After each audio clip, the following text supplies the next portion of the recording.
తప్పుకోను. దారి విడు. దండాల ద్వారా ఎవరిని తప్పుకోమంటున్నారు తమరు? నాలోని పరమాత్మ నా స్వామి. నన్నైతే నా మట్టి కుండలోని నీటిలోను, మీ బంగారు పాత్రలోని నీటిలోను ఒకే సూర్యుడు ఒకే రకంగా కనిపిస్తాడు కదా స్వామి. అలాగే తమలోనూ నాలోనూ ఒకే పరమాత్ముడున్నాడు. పాత్రల తేడా లాంటిదే స్వామి ఈ కులమతాల తేడా. అలా కాక నాలోని పరమాత్మని తప్పుకోమంటారా? ఆ భగవానుడి దర్శనం కోసం దేశమంతా సంచారం చేస్తున్న మీరు మీకు ఎదురైన పరమాత్మని తప్పుకుపోమంటారా స్వామి? ఆత్మ పరమాత్మ స్వరూపమైతే ప్రతి మనిషి దేవుడే స్వామి. దేవుడికి కులం, మతం, రంగు, రూపం తేడాలుంటాయా? కాదంటారా స్వామి? ఆదిశంకరుడు ఆ వాదనా పటిమకు ముగ్ధులై ఆ చండాలుడులోని ఈశ్వరుడికి పాదాభివందనం చేశారు. చంద్రం, సృష్టిలో ప్రతి ప్రాణి, ప్రతి వస్తువు తను బతుకుతూ మనిషికి ఏదో విధంగా సాయపడుతూనే ఉంటుంది. మనిషికి నీడనిచ్చే పచ్చటి చెట్టు చచ్చిపోయాక తను కట్టిగా మారి మనిషికి వేడిమినిస్తుంది, వెలుగునిస్తుంది. బంగారాన్ని పండించే మట్టి మనిషి చనిపోయాక ఆ కట్టెని తన కడుపులో దాచుకుంటుంది. ఈ ప్రాణులకు వేటికి లేని విచక్షణా జ్ఞానాన్ని, ఆలోచన శక్తిని వరంగా పొందాడు మానవుడు. అలాంటి ఉత్కృష్టమైన మానవ జన్మనెత్తిన నువ్వు బాధ్యతల నుంచి పారిపోవటం ఎంత అవివేకమో గుర్తించావా? ఓ ఆడది, నీ భార్య నువ్వు తనను వదిలేసినప్పటికీ ధైర్యంగా తన కాళ్ళ మీద తను నిలబడి బిడ్డను బతికించుకుంటుంటే, పురుష జన్మనెత్తిన నువ్వు భీరువై బంధాలను తెంచుకుని బాధ్యతలను తెంపుకుని వెళ్ళిపోవటం ఎంతటి మూర్ఖత్వమో గుర్తించావా?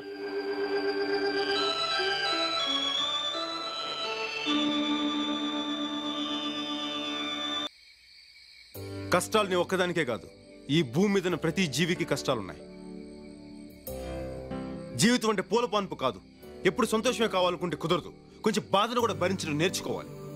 అలా భరించే వాళ్ళకి భూమి మీద బ్రతికే హక్కు ఉంది. నీలాంటి పిరికోళ్ళకి ఇక్కడ చోట్లేదు. భయపడితే చచ్చిపో. గుండ్రంగా తిరిగేది భూమి, కాలేదే నిప్పు, పోరాడేవాడే మనిషి. నువ్వు మనిషి అయితే జీవితంతో పోరాడు, నాతో కాదు. జీవితంలో ఎన్నో కష్టాలు పడి ఈ రోజు సూర్య ఎక్స్పోర్ట్స్ అండ్ ఇంపోర్ట్స్ బిజినెస్ బ్యాంక్ల అధినేతగా ఎదిగారు. సాక్షాత్తు ప్రధానమంత్రి ఈ రోజు మిమ్మల్ని చూడడానికి వస్తున్నారు. ఈ సందర్భంగా యువతకు మీరిచ్చే సందేశం ఏంటి? మీరు అడుగుతున్నారు కాబట్టి చెప్తున్నాను. జీవితం అనేది ఒక యుద్ధం. దేవుడు మనల్ని వార్ జోన్లో పడేశాడు. Be alert, protect yourself. లైఫ్లో ఒక గోల్ అంటూ పెట్టుకోండి.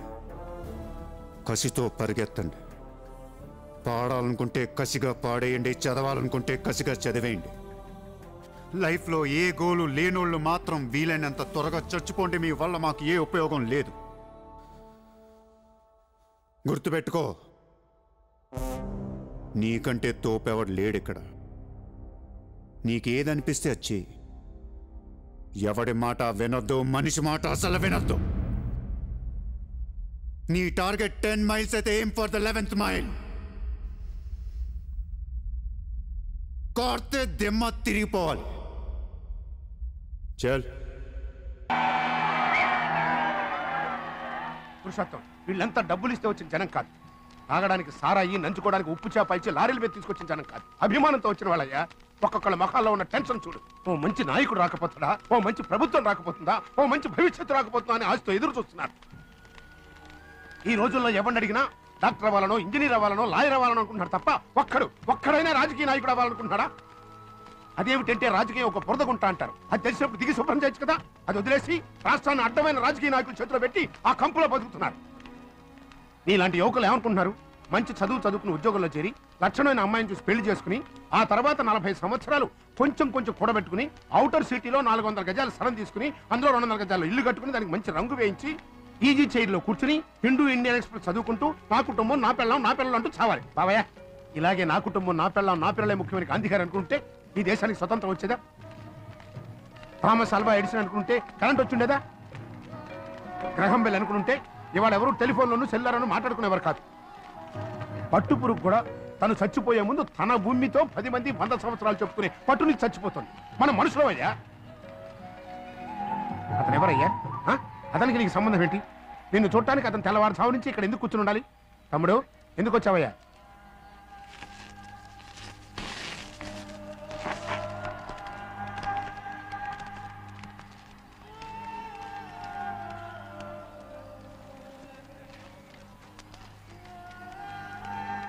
నాకు మళ్ళీ మన దేశం అవిటిదైంది. నాయకుడి వై నడిపించన్నా.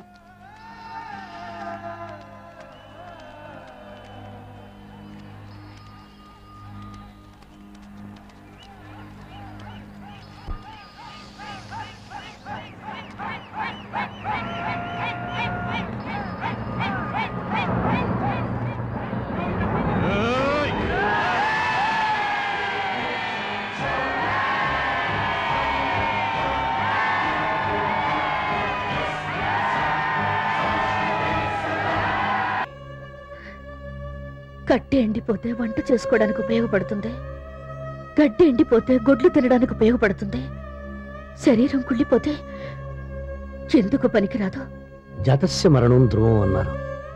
పుట్టిన ప్రతి మనిషి గిట్టిపోవాల్సిందే. మనిషి రేపటి గురించి ఎదురు చూస్తుంటే శ్మశానం మనిషి గురించి ఎదురు చూస్తూ ఉంటుంది. అటు చూడు.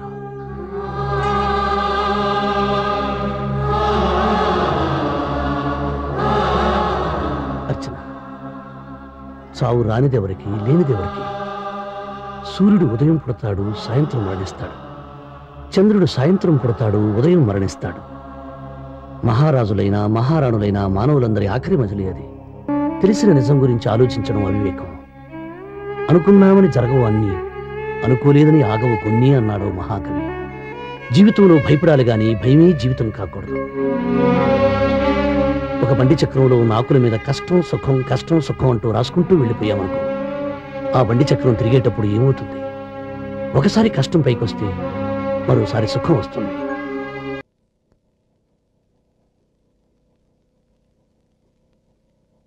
రవి, నీకో విషయం తెలుసా? నేను మీ అన్నయ్య కాలేజీలో చదువుకునేటప్పుడు నన్ను చాలామంది అబ్బాయిలు ఇష్టపడేవాళ్ళు. ప్రేమిస్తున్నాం, పెళ్లి చేసుకుంటామని లెటర్స్ కూడా రాసేవాళ్ళు. నేను వాళ్ళందరినీ వదిలి మీ అన్నయ్యనే ఎందుకు ఇష్టపడ్డానో తెలుసా? బాధ్యత తెలిసిన వారని, జీవితానికో లక్ష్యం పెట్టుకుని దానికోసం కష్టపడుతున్నారని. నేనే కాదు రవి, ఏ అమ్మాయి అయినా అంతే. మీరందరేమో స్టైలుగా ఉంటేనో బైక్స్ మీద తిరిగితేనో ఇష్టపడతారనుకుంటారు. చదువుని బాధ్యతల్ని వదిలేసి అమ్మాయిల వెనకాల పడుతుంటారు. ఆ అమ్మాయిలేమో బాధ్యత గలవాళ్ళని, చదువుకున్న వాళ్ళని ఇష్టపడతారు. ఇదే నువ్వు నీ కెరియర్ మీద కాన్సన్ట్రేట్ చేశావనుకో, గీతేంటి ఎవరైనా నేను ఇష్టపడతారు. ప్రతి ఒక్కరి జీవితంలో ఒక్కసారైనా ఏంటి నా పరిస్థితి, ఇందులోంచి బయటపడే మార్గం లేదా అనిపిస్తుంది. ఆ ఆలోచనని వదలకుండా సీరియస్గా ఏదో ఒక ప్రయత్నం చేసిన వాడే పైకొస్తాడు. ఈ రోజుల్లో చదువుకునే చదువుకి చేసే ఉద్యోగానికి ఎలాగో సంబంధం లేదు. సో నీకు చదువు లేదనే దిగులుద్దు. నీలో ఏదో ఒక హాబీనో టాలెంట్ ఉంటుందిగా, దానిని సానపట్టు. అదే నిన్ను పైకి తెస్తుంది. ఏంట్రా మీరు పడుతున్న కష్టాలు? అమ్మ అయ్యా పెడుతుంటే తిని కష్టం కష్టం అని ఫీల్ అయ్యి మీరందరూ వెళ్ళి ఏ వెల్డింగ్ షాప్ లో పనిచేసే కుర్రాన్ని అడగండి. అసలు కష్టం అంటే ఏంటో వాడు చెప్తాడు. సుత్తి దెబ్బకి వాడి వేలు ఎన్నిసార్లు చితికిందో చెప్తాడు. అది చీవ పట్టి సలుపుతుంటే పని చేయడం ఎంత కష్టమో వాడు చెప్తాడు. కష్టం అంటే కష్టం. పొరపాటు నాది. ఎందుకు ఆవేశపడతారు? ఆడదంటే అణుకుగా ఉండాలి, తొందరపడకూడదు, చదువు ఉండాలి, సంస్కారం పోకూడదు, అధికారం ఉండాలి, అహంకారం ఉండకూడదు, క్రమశిక్షణ ఉండాలి, బరి తెగించకూడదు, భయభక్తులు ఉండాలి, బజారు మనుషులా ప్రవర్తించకూడదు. మొత్తం మీద ఆడది ఆడదానిలా ఉండాలి. You know one thing, anger is the cause of all miseries. One should know how to control it, otherwise life will become miserable. Try to understand that. Last but not least, అతిగా ఆశపడే మగవాడు, అతిగా ఆవేశపడే ఆడది సుఖపడినట్లు చరిత్రలో లేదు. Bye.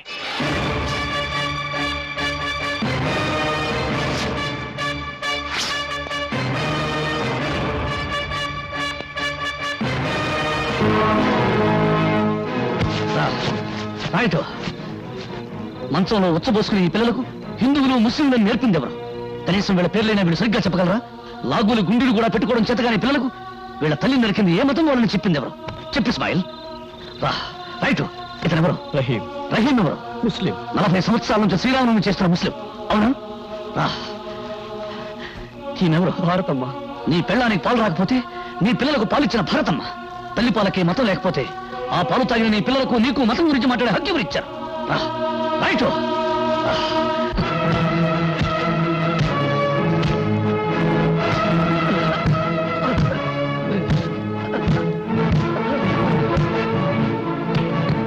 ఇందులో హిందువుల నెత్తురు, ముస్లిం నెత్తురు ఏదో చెప్పు.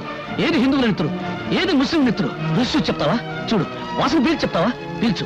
నేను హిందువులని మా అమ్మ కడుపులో 60 నెలలు, నువ్వు ముస్లిం అని 70 నెలలు ఉన్నావా? ఆకలిలో తేడా లేదు, అనుభవించే దరిద్రంలో తేడా లేదు, పెళ్ళాం దగ్గర సుఖం అనుభవించడంలో తేడా లేదు. కబీలేవు హిందువా? కాదు. రాంభజన్ ఎందుకు చేశాడు?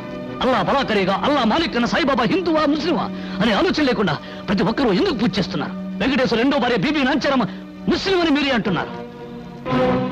ఓ హిందువు ముస్లిం స్త్రీని పెళ్ళాడితే మతం మారిందని వారికి పిల్లలే పుట్టరా? నిన్నటి వరకు ఒకరి పండుగల్లో మరొకరు పాలు పంచుకుని ఆనందంగా సుఖంగా ఉండేవాళ్ళం. ఒకరి కష్ట సుఖాలు ఒకరు పంచుకునేవాళ్ళం. దేవుడు తినడానికి తిండి, తాగడానికి నీళ్లు, పెంచడానికి గాలి ఇచ్చాడు కానీ తన్నుకు చావమని మతాలు ఒకరా సృష్టించాడా? ఈ ప్రపంచంలో ఉన్న 2 మతాలు. ఒకటి బ్రతుకున్న వాళ్ళ మతం, 2 చచ్చిన వాళ్ళ మతం. ఏ మతం చెప్పింది మరో మతాన్ని చంపమని? ఏ మత ప్రవక్త చెప్పాడు మరో మతాన్ని నాశనం చేయమని? అదే నిజమైతే మందిరాలు, మసీదులు ప్రార్థన చేసే స్థలాలు కావు, దేవుడిని పూడ్చిపెట్టిన స్థలాలు. అందరికీ నమస్కారం. I never foresaw that a remote village like this would occupy an important place in my itinerary while touring the state of Andhra Pradesh. Andhra Pradesh రాష్ట్ర పర్యటన సందర్భంగా నా కార్యక్రమంలో ఈ మారుమూల కుగ్రామం ఒక ప్రముఖ స్థానాన్ని వహిస్తుందని నేను ఎన్నడూ ఎదురు చూడలేదు. Mr. Suryam, with his relentless Shri Suryam and simple వారి అవిరామ సేవల ద్వారా, ఆడంబరం లేని జనాంకిత జీవనం ద్వారా ఇది సాధ్యం చేశారు.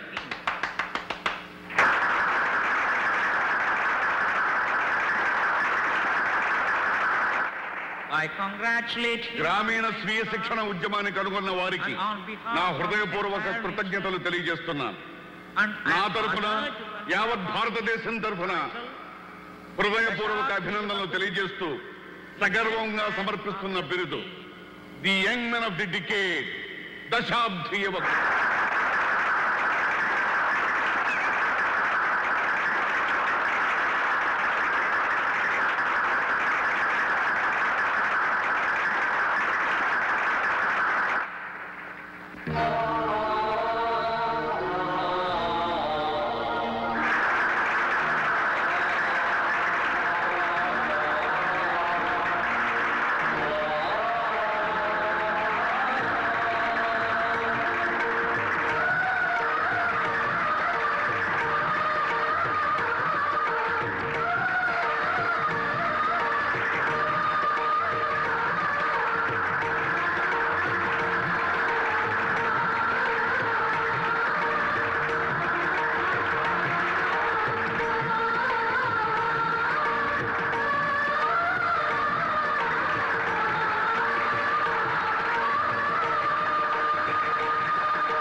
ఈ శుభ సందర్భంలో మహాకవి శ్రీశ్రీ గారి మాటలు ఒక్కసారి గుర్తు చేస్తున్నాను.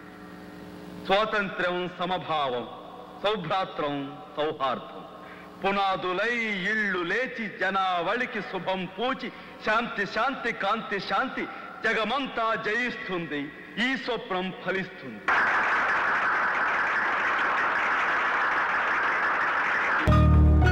ఎక్కడో మారుమూల పల్లెటూరులో పుట్టాను. ఏదో సాధించాలని కలలు కన్నా. ఆ కలల్ని నిజం చేసుకోవాలని డొక్కు సైకిల్ వేసుకుని సిటీకి వచ్చాను. సిగ్గుపడకుండా చేతికి దొరికిన పనుల్లో చేశాను, పట్టుదలతో సాధించాను. ఇదంతా ఏదో నా గొప్పతనాన్ని గురించి చెప్పుకోవాలి కాదయ్యా. మనిషి తలుచుకుంటే సాధించలేదంటూ ఏమీ ఉండదని నన్ను గురించి చెప్పుకోవాలి. నా జీవితాన్ని, నాకు లభించిన ఈ అవార్డుని చూసి యువత ఇన్స్పైర్ కావాలన్నదే నా కోరిక. కనీసం 10 మంది అయినా నన్ను, నా అవార్డుని ఆదర్శంగా తీసుకుని ఇన్స్పైర్ అయితే నాకు అదే చాలు. నాకు లభించిన the best industrialist of the year award కంటే దాన్ని నేను గొప్ప అవార్డుగా భావిస్తాను.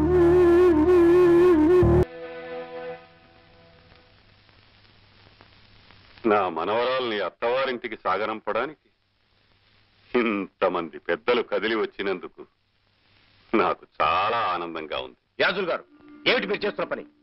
వివేకవంతులు చెయ్యవలసిన పని. పెళ్ళైపోయిన ఆడపిల్లని ఇంకోళ్ళకి అప్పచెప్పడమా?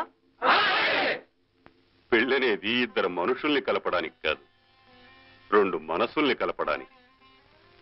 శ్రీకరణ శుద్ధిగా ఆచరించని పని వ్యర్థమని శాస్త్రం చెప్తోంది. ఆ రోజు పెద్దల బలవంతంతో అడ్డు చెప్పే ధైర్యం లేని స్థితిలో తన మనసుకి నచ్చని మనిషి చేత మాంగళ్యం కట్టించుకుంది నా మనవరాలు. తద్వారా ఇల్లాలే అయింది కానీ అర్థాంగి కాలేకపోయింది. ఆ రోజు జరిగింది పెళ్లి కాదు, అది మా తప్పు. అందుకే ఆ తప్పుకి ప్రాయశ్చిత్తంగా ఇప్పుడు ఆమె మనసుకు నచ్చిన మనిషికి ఆమెను అప్పగించడానికి నిర్ణయం తీసుకున్నాను. పెళ్ళంటే మీ దృష్టిలో అంత హీనమైపోయిందన్నమాట. అసలు పెళ్ళంటే ఏమిటి?